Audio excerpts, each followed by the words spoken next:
for the sign of Sagittarius. What is the overall love energy for the sign of Sagittarius? Just remember, the bottom cards are paired with the top cards. I'll be going through the past, present, challenge, and outcome. So Sagittarius, in the recent past, we have the Two of Swords. Now, this is a good card romantically, especially for a romance that's already in existence.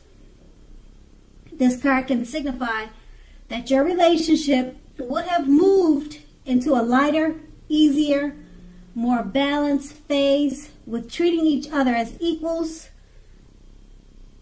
and that played a major role in the relationship.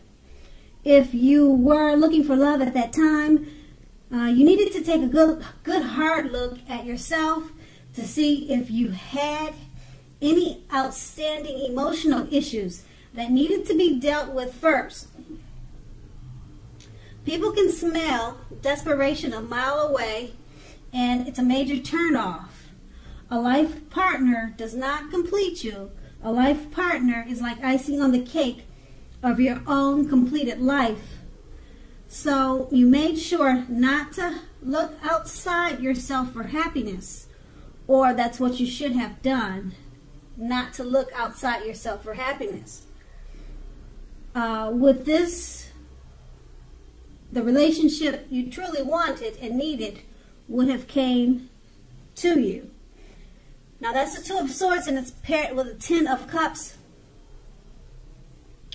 If you were worrying about a romantic relationship at that time, it would have been a clear indicator that you really didn't have anything to worry about. You and your lover, your partner, were on the same page. If you were in a relationship but had not made it a formal commitment and hoped that it came to that, take heart, it was coming, it was on its way. So you needed to make sure that you did not sabotage things by causing problems where there really weren't any. That's the Ten of Cups, and that's the recent past. Now let's move on to the present. We have the Justice card. With this card, if you're questioning whether you and your long-term partner or lover are likely to stay together, often when this card appears, the answer is that you are likely to choose to go your separate ways. On the other hand, if you're single, this is a time when commitment may be coming your way very shortly. Stay clear about what you want most from a relationship. Okay, so stay clear about what you want the most. What do you want to get from a relationship? And you're likely to find it that much sooner. So just stay focused on what you really want. The Justice card is paired with the Knight of Wands. Now, you may meet someone new through your work. This new person is likely to have hair on the lighter end of the spectrum, but it could go either way. If you're already committed, be sure that your communication is as clear as can be. Make it a point to make time to just talk to each other. This will improve your feelings of closeness substantially. With these two cards paired together, the Justice card, it's pretty much an indicator if you're trying to find out if you stay with your partner, probably you would choose to go your separate ways. But being that it's paired with the Knight of Wands,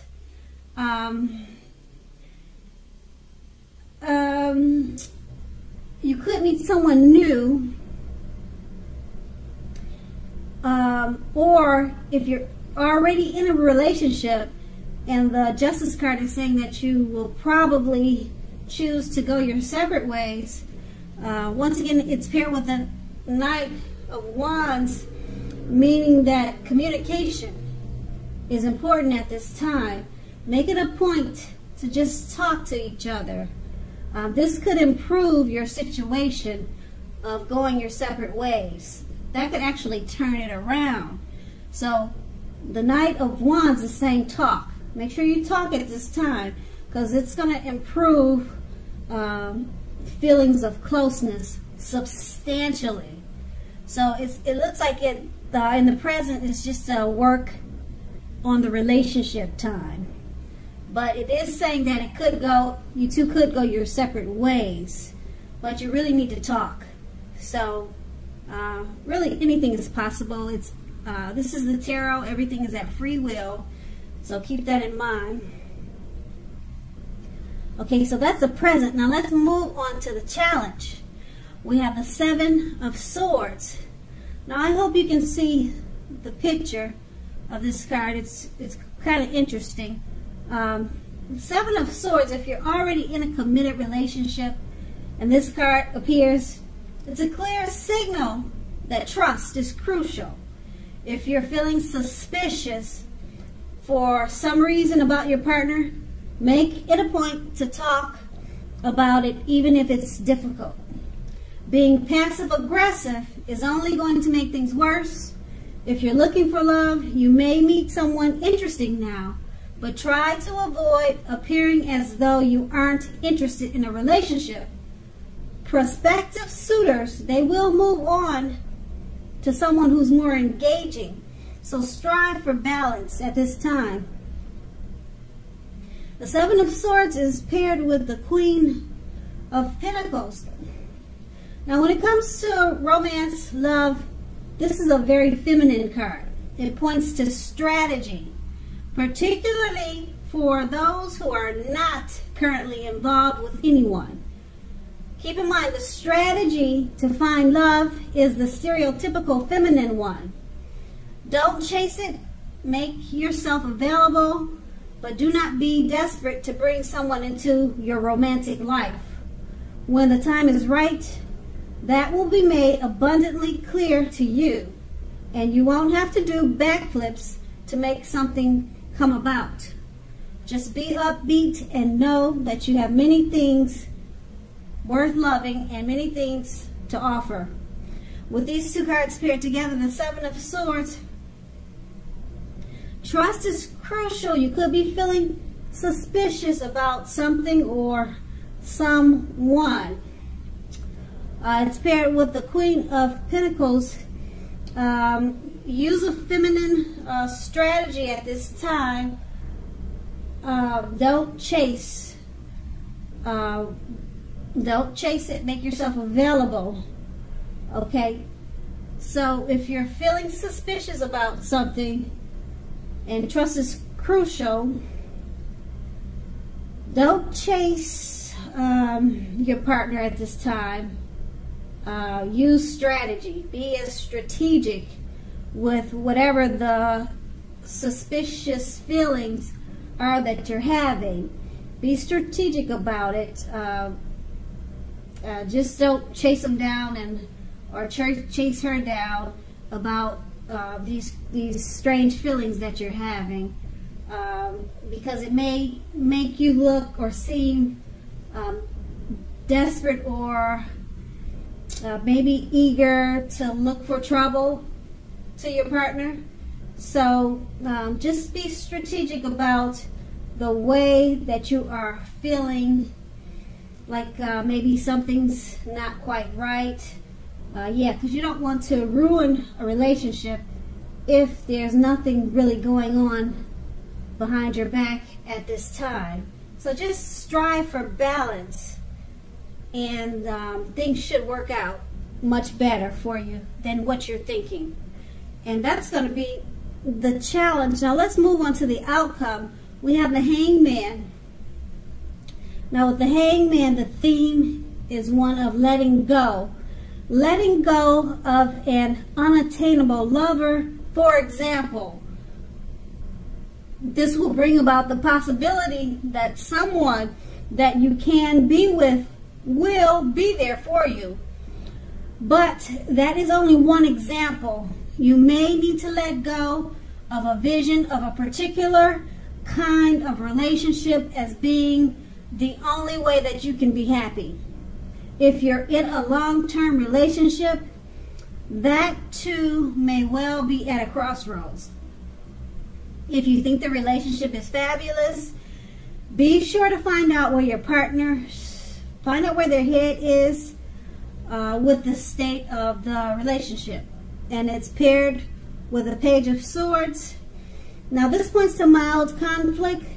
Know when to push, know when to back off, because many fights and discussions, they're not actually worth having as long as your partner is treating you with respect. So make sure to allow your partner to have his or her space. This is going to be crucial for happiness. If you're unattached, go out and socialize, mingle, because we all know that love just doesn't drop out of the sky by itself. With these two cards paired together, the Hangman, it's about letting go, maybe letting go of what you think the perfect relationship should be, and just try to focus on a more realistic type of relationship inside of your head. Your thinking is maybe something that's unrealistic. You need to let go of an unrealistic way of thinking that how things should be, and just accept reality, or either try to make a new situation for yourself. Yeah, because the Hangman is about, when it comes to love, it is about letting go. It's not necessarily letting go of your partner, but just letting go of the way that you're probably thinking to bring about the possibility of a situation that's more realistic, put it that way. And it's paired with the Page of Swords. It points to mild conflict. Just back off of certain fights and discussions, because they're not really worth having at this time. And it's probably because you're facing the fact that you're needing to let go of some thoughts that you think the way that you think the relationship should be. So just remember that trust is crucial for happiness, and it's about letting go of certain ideas and thoughts, and try to back off, push away from fighting in certain discussions, because once again, they're not really worth having. And that's what the Page of Swords is pretty much saying. And that's going to be the outcome. So Sagittarius, I hope this resonates. As you know, general readings, they don't always resonate with everyone. Then again, if you like this reading, please like, subscribe, leave a comment if that's what you'd like to do. I thank you so very much for watching, and have a great day.